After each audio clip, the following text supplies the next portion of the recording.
Hi guys, and welcome to Time of Death. It's our first episode. I'm Dee and this is Ris. We are two nurses who are starting a podcast about true crime and healthcare. We want to give our perspective on true crime from a medical and psychiatric background. So welcome to the first episode, and we're just going to jump right into it. So actually, I have the first case, so I will be telling Ris about our gentleman today. And I'm sure he's familiar to a lot of people. There was actually a Netflix series on him. So let's get into it. And just prefacing this, prefacing, how do you say that? I think it's prefacing. Okay, prefacing this. A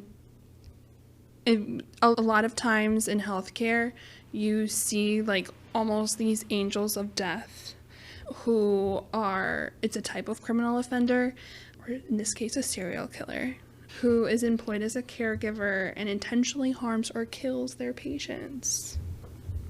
So buckle up, this is going to be a ride. So our gentleman today is Charles Edmund Cullen, and I know you know who he is. He was born February 22nd, 1960.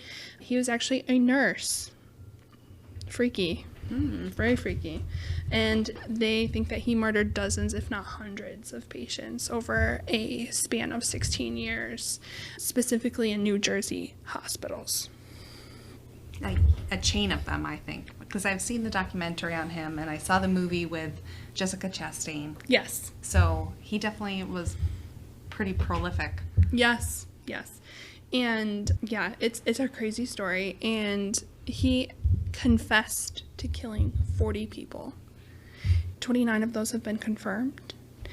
However, psychiatrists and police speculate that it may be in the hundreds. So I would not be surprised. yeah, very crazy. So Charles was born, again, in February 1960 in West Orange, New Jersey. His family was like working class. His dad was a bus driver, and he died when Charles was only 7 months old. He was the youngest of 8 kids. And his mom, Florence Cullen, she actually came over from England in World War II, and she was like what they called a war bride. So like came over during World War II and got married like away from... For that purpose? Yeah. Okay. So very interesting. But Cullen described his childhood as miserable, and he shared that he had been bullied by not only his classmates but his sister's boyfriends. And that's really like all I found on terms, like it didn't really go into too much detail about the bullying, but it was at the point where at age 9 he actually attempted suicide by drinking chemicals out of a chemistry set that he had. They said he put it in milk, and I was like, at 9 years old. Deadly mixture. Yes. So super sad, but, very unfortunate circumstances. I think that we see that a lot. So Cullen's mom, Florence, was killed in a car accident when he was a senior. He was 17 years old, and he described that as being devastating to him. So very young, lost both of his parents. Another source that I was reading said that he went into foster care, which I thought was also very interesting because he had 7 older siblings. I wonder, did you find out what happened to the other siblings? I did not know, but I just thought it was strange. So I don't know if he was like a troubled kid and maybe no one wanted to take him in, but interesting. So he said that this was particularly traumatic for him because the hospital did not inform him that his mother had died in like a timely fashion, and that they had cremated her body with like him not being able to visualize his mom. So like I don't know if again it was his older siblings making these decisions or what.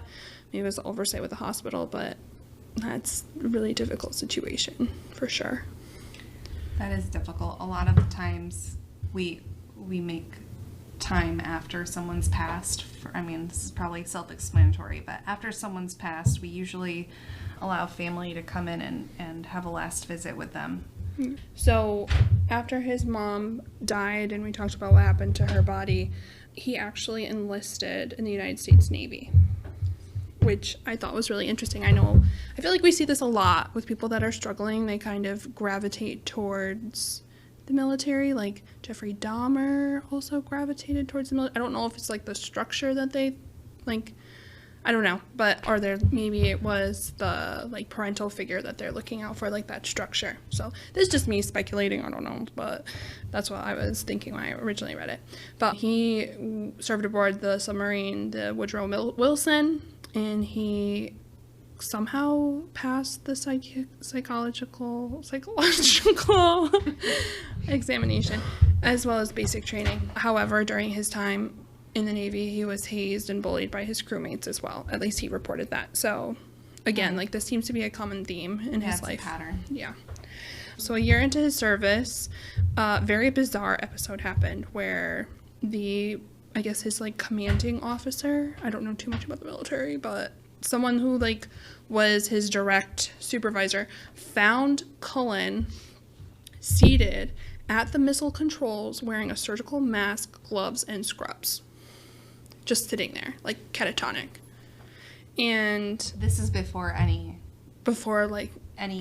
entry into the nursing profession. Correct. Okay. So Cullen was disciplined for that, but he never was able to, or never did, kind of explain why he had done that. And the Navy like reassigned him to a lower pressure position. I think that they saw that he was like kind of starting to slip a little bit. Mm-hmm. And then shortly after, he attempted suicide again and was committed in the Navy psychiatric ward several times over the past couple of years. He was medically discharged from the Navy in 1984. It says for undisclosed reasons, but with his psych history, I'm thinking that has something to do with it. It sounds like it. Yeah. So very, very unfortunate. It sounds like this is something that he'd really, like, sounds like he's on the edge of, like, a major psychiatric break. So, shortly afterwards, he enrolled in nursing school in Montclair, New Jersey. Which, I don't know, I know when we went to nursing school, there was, like, an extensive background. So, maybe things were different in the 80s. I don't know how... I don't know. But then they also don't want to discriminate against anyone, and I get that. But what do you think about it? Well, I know nurses who have a extensive psych history, and as long as it doesn't interfere with their profession and care of their patients, I know many great nurses who do. However, with his background and what we know happened with him, I feel like that should have probably been more of a red flag than it was. Yeah, I agree. I definitely agree. Especially with his episodes of catatonia. Well, and all that. Yeah, super bizarre.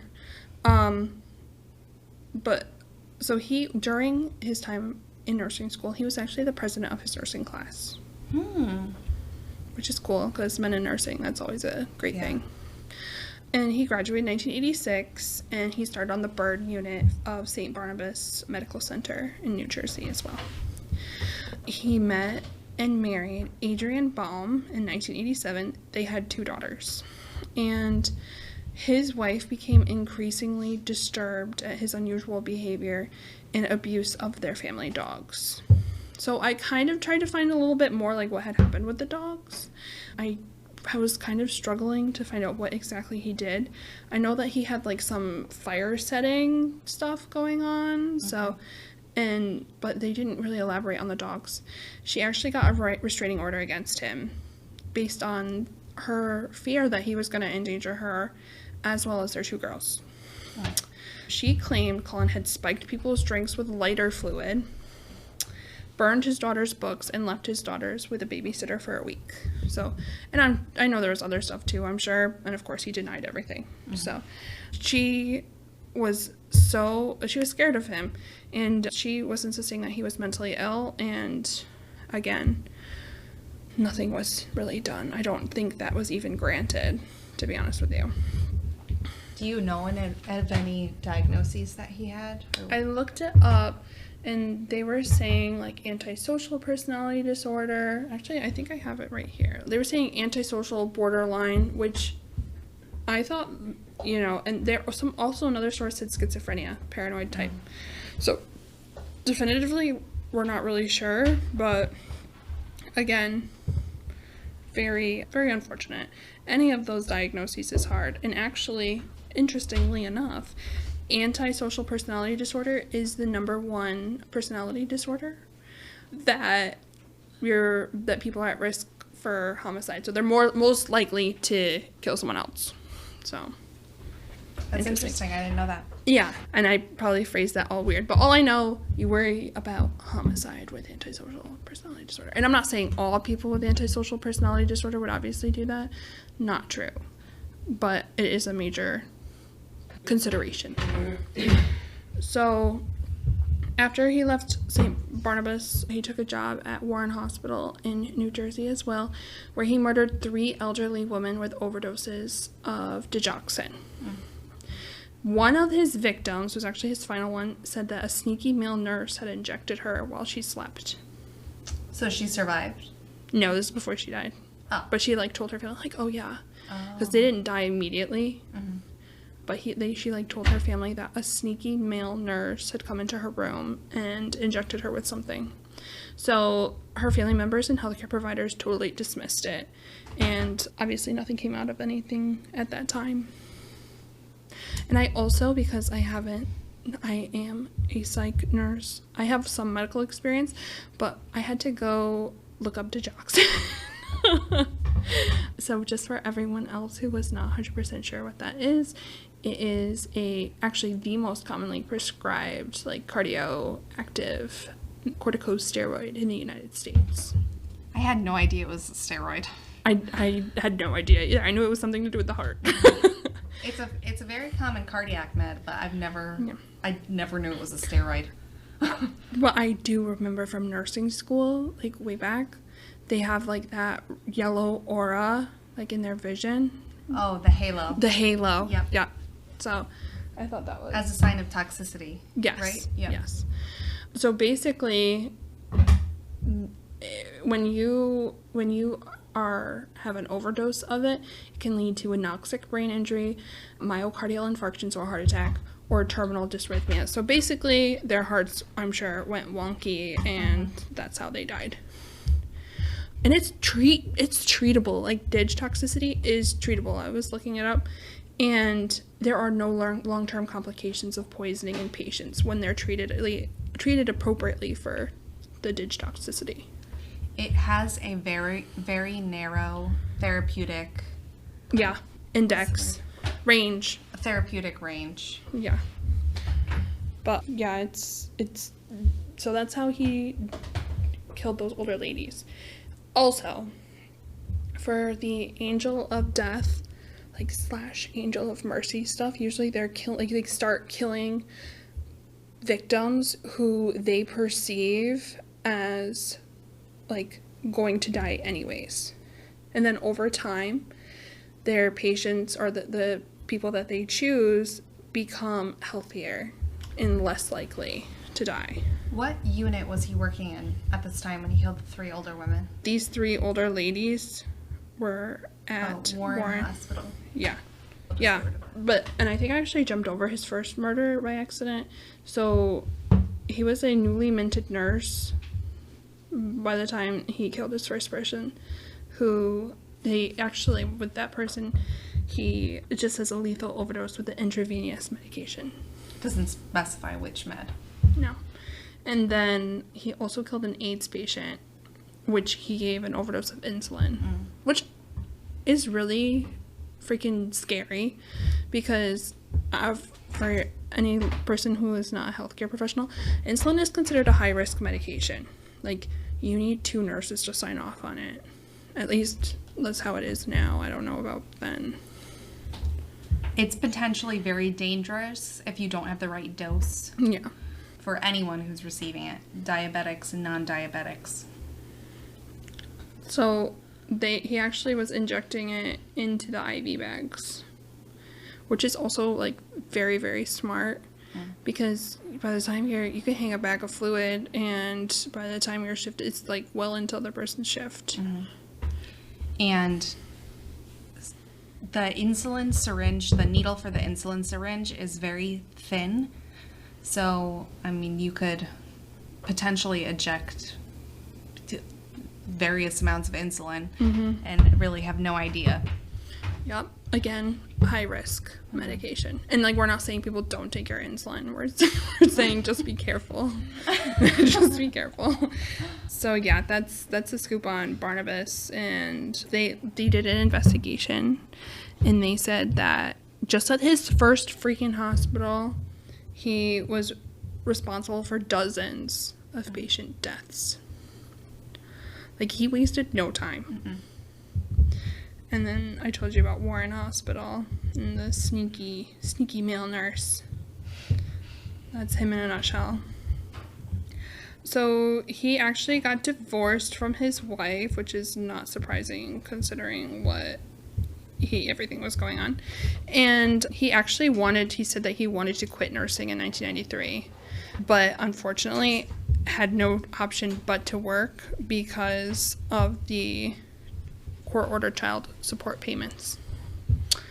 And then he later that same year, broke into a co-worker's home when her and her young son were sleeping, but he left without waking them up. He began to stalk her, and she actually filed a police report against him. He pleaded guilty to trespassing. He was on probation, and then immediately afterward tried to commit suicide again. So for those of you keeping count, that's 3 suicide attempts. That's a little morbid. That's so morbid. Now we're at 3. Mark it down. Tally it up. There will be a quiz at the end.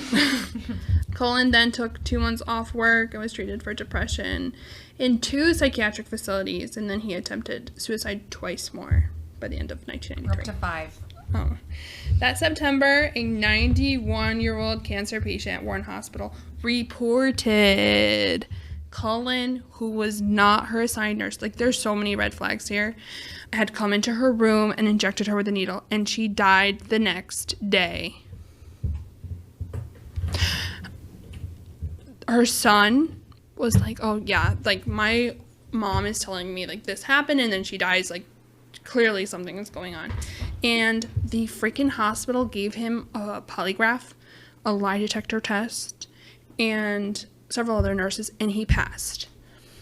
He passed the polygraph test? Yes. And he continued to work there. Correct me if I'm wrong. Isn't there a correlation with like antisocial personality disorder or sociopaths or psychopaths and being more likely to pass a polygraph test? Have you heard that? I have not heard that, but I also have no idea. Okay. So it makes sense to me because they literally, generally speaking, do not have like that remorse. Mm-hmm. They don't have empathy for other people. Also, interestingly enough, narcissistic personality disorder is like hallmarked by like that same kind of disregard. So interesting. Yep. Okay, so then after he left Warren without any type of consequence, with some haphazard investigation, he began a 3-year stint at the ICU of Hunterdon Medical Center in Flemington, New Jersey. He claims he did not kill anyone or harm anyone during the first 2 years. However, the hospital records during that time when he started there were conveniently destroyed. I wonder if that was a hospital attempt to cover it up or if it was something just random that happened. I think you're on to something.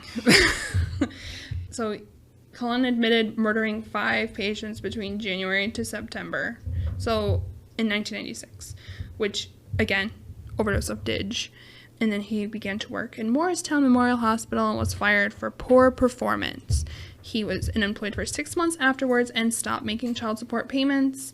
He sought out treatment for depression at Warren Hospital emergency room and was briefly admitted to the psychiatric facility. And Warren was one of the hospitals that he killed people. And, like, we read that. And that he used to work there and then he returned to the psych facility. Yeah, that was literally like where he got the lie detector Yeah. test. Like, that's crazy. That takes some balls. I wonder when he was admitted psychiatrically if they had any inkling. But I wonder if they, like, I don't know. I feel inquired about that. I feel like they, I don't know, just the complete, like, of all the hospitals to go. Like, oh, yeah, I'm going to go to my... Old stomping grounds. Yep. So, I don't know. Let's see. So, he went to their emergency room, and then he was admitted to a psychiatric facility. All right.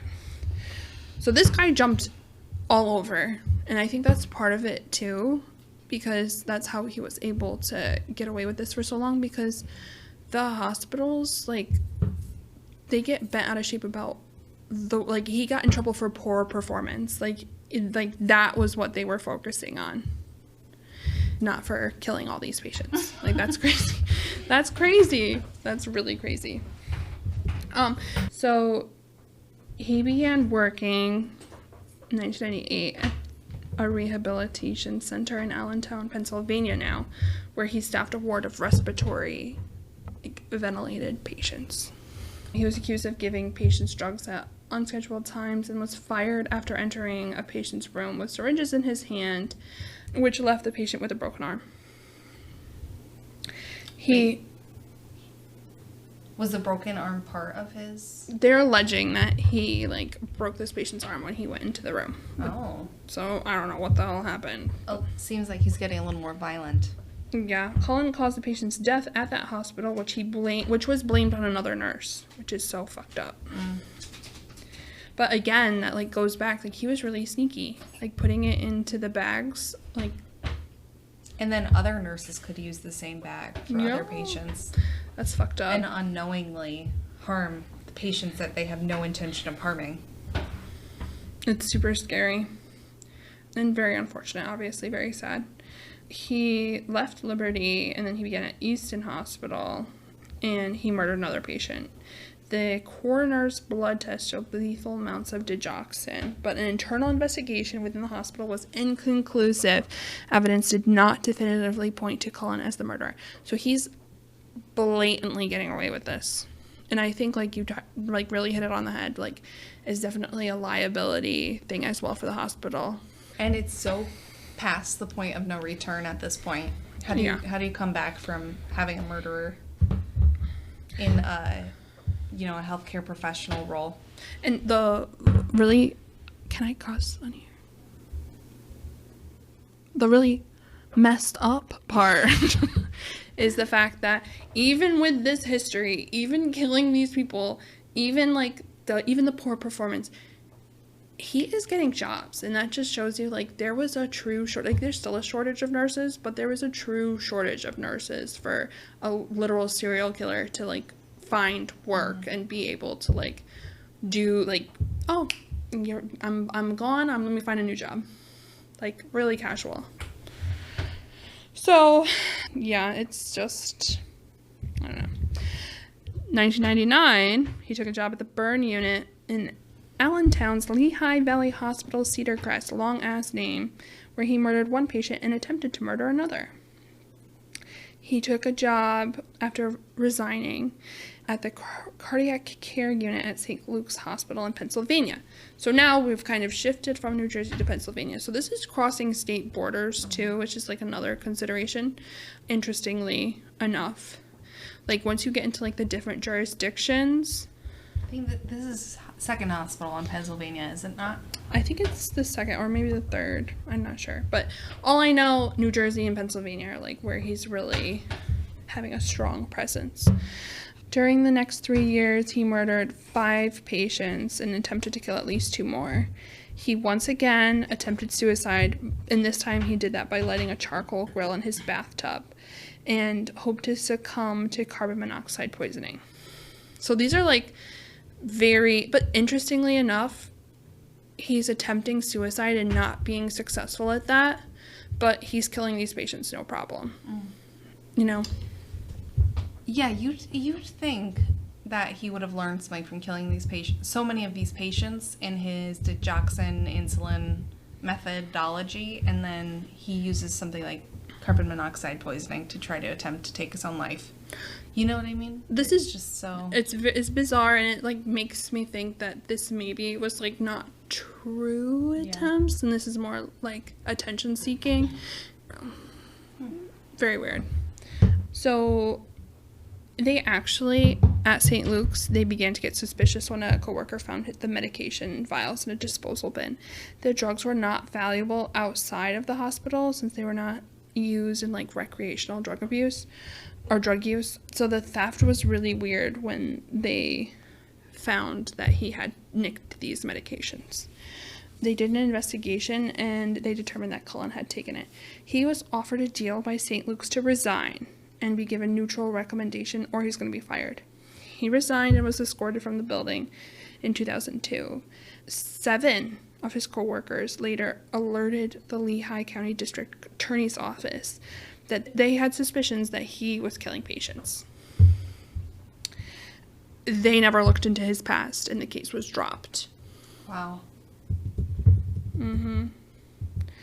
So in 2002, he began to work in the critical care unit of Somerset Medical Center in New Jersey, again, back to his old stomping grounds. Somerset took notice of his wrongdoings when he accessed the rooms and records of patients that he was not assigned to, which is also a HIPAA violation at this point. That's a big no-no. Big no-no.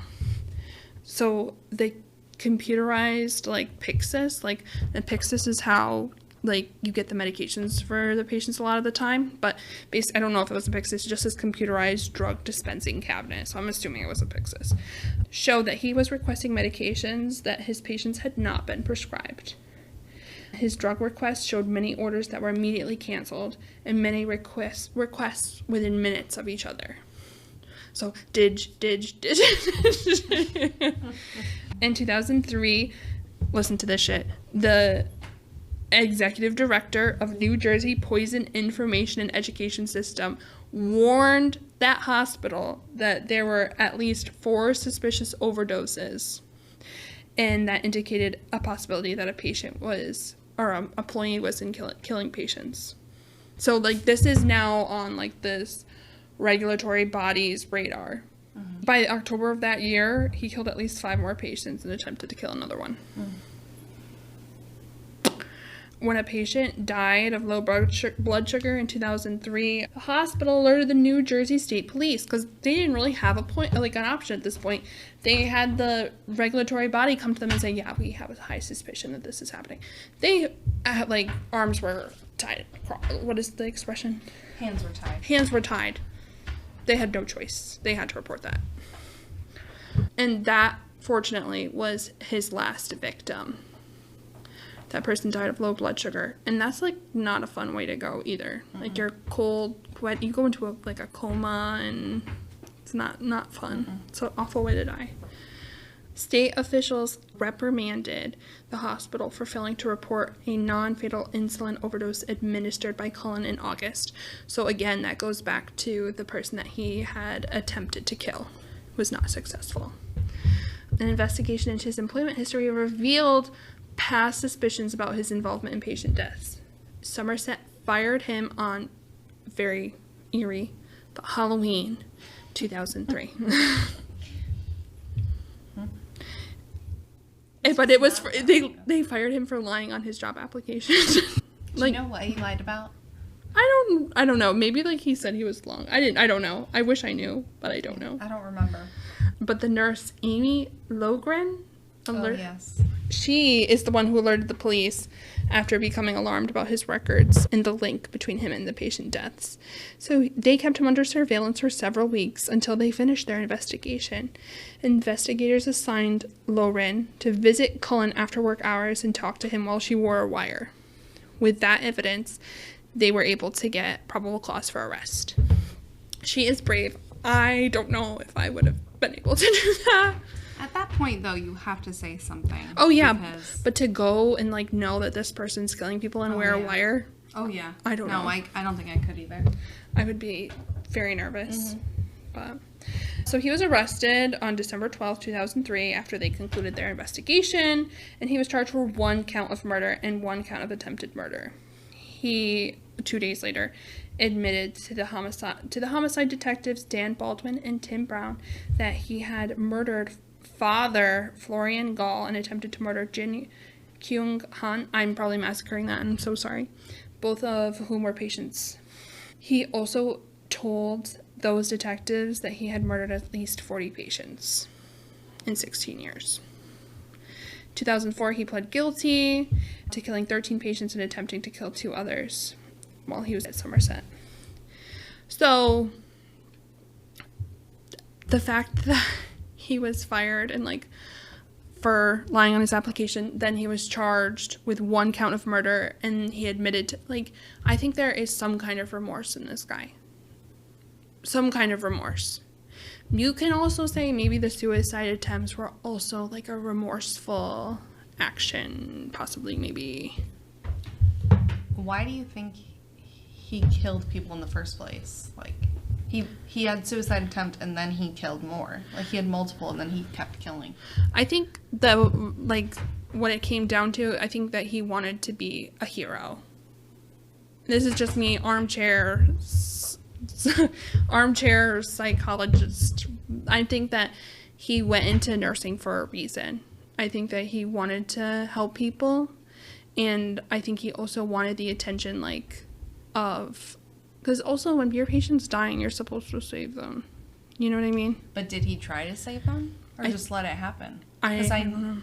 I know there's like healthcare people who have killed, who are healthcare workers, that their intention is to bring them close to the brink of death in order to be the hero. But I didn't get that sense from him.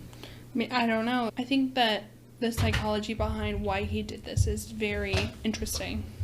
You know? Mm-hmm. He did not want the death penalty, and he just kept pleading guilty. Interesting now he doesn't want the death penalty, because it's a lethal injection. You know what I mean? Like, it just lines up more with the idea that he was doing the suicide attempts as a way to gain attention. That's a great point, Ris. That's a great point. But you don't want the death penalty, even though you tried to commit suicide. I mean, maybe he's moved on and he's doesn't want to kill himself anymore. He's not suicidal anymore, but it just seems strange to me that when lethal injection's involved, he's not for he's it. hesitant. It's definitely interesting. He repeatedly was, like, very disruptive during the court proceedings. He was, like, screaming at the judge, like, saying all this stuff. He ended up being restrained and gagged because he was so disruptive. So, 2006, he was sentenced to 11 consecutive life sentences by Judge Armstrong, and he is not eligible for parole until June 10th, 2403. So he's not coming out. 2043. 2403. 403. Yeah. So, like, 400 years. Oh. 300 and... So he's still alive then? Yeah, he's alive. Oh, and then, yeah, he actually got an additional 6 life sentences because, again, he was so disruptive. So that's a total of 17 life sentences. Wow. Because, again, he was disruptive, and the judge said, you know what? Give you another 6. So talking about his motives, he stated that he was like this angel of mercy trying to spare them from going into cardiac or respiratory arrest. He could not bear to witness or hear about attempts at saving a victim's life. That's what he's saying. He also stated that he gave the patients overdoses to end his suffering and prevent hospital workers from dehumanizing them, which is interesting language. Well, he did have that bad experience as a child with the hospital. Yeah. I wonder if that plays a role. That's a really, like, resentment towards... He's resentful. Yeah, with his mom. That's a great point. Yeah, but not all of his patients were terminal. Yeah, that's true. So that's really the case, then you've got the wrong population there. Yeah, some of them were expected to recover. Yeah. Like, they were just there for, like, obs, basically. Mm-hmm. Yeah, and instead of using common painkillers and stimulants because it's so, like, with the narcotics, because of their like, used recreationally. He chose drugs that aren't so, he was very, very calculated. He chose drugs that they aren't as, like, monitored, like digoxin and insulin, and less likely to attract attention. So he was really smart. Like that little old lady said, he was a sneaky little So investigators, like, came out and said that patients that actually probably did suffer, which he was apparently trying to, I don't think I buy that. I don't buy that. do either. That's what it's saying here, but I think that this was, like, coming back to, he's saying, oh, I can't have them be dehumanized, but to code someone, I don't know, like, that's traumatic. Mm-hmm. Like, you're subjecting them to so much trauma with that. Yeah. So, I don't know. I think I don't know. But I think you brought up a really good point with the resentment towards the hospital about what happened to his mom. And maybe he was trying to, I don't know. Interestingly, he told investigators that although he watched the patient suffer, the decision to commit each murder was very impulsive. So that also contradicts what he's saying, like, I'm watching you suffer. And instead of, like, agonizing over the decision to put them at peace, he's like, oh yeah, I'm gonna do it. He told detectives also that he lived most of his life in a fog and that he had blacked out memories of murdering most of his victims. He could not recall how many he killed or why he had chosen them. In some cases, Cullen denied committing any murders at the given facility. However, after reviewing medical records, he admitted that he had been involved in those deaths. So he's all over the place. But, again, very interesting case, very unfortunate. It's just this man, I feel like he had a lot of anger in him too, like, especially because his wife alleged or said that he beat the dogs, and that's also something that you see. And then interestingly, there was, like, another thing that I found where he had donated a kidney to someone, which is very interesting. Was it a random person? I believe it was a relative's, like, significant other. Yeah, super interesting because that kind of contradicts. Yeah, it was actually, he donated his kidney in August 2006. Female relative of a former girlfriend. Yeah. So that's also another, it's, like, very multifaceted in that way. And this was in 2006, so was he was already arrested and imprisoned at this point? Yeah, he was in jail. And, like, I thought he would be a cool case because of the Netflix. And, like, he is, like, a prolific serial killer when we were alive, It's a good first case. Yes. So, what time is it? It is 1908. Okay, and for all you, that's military time, but We're calling it. We're calling it. We're calling the time of death right now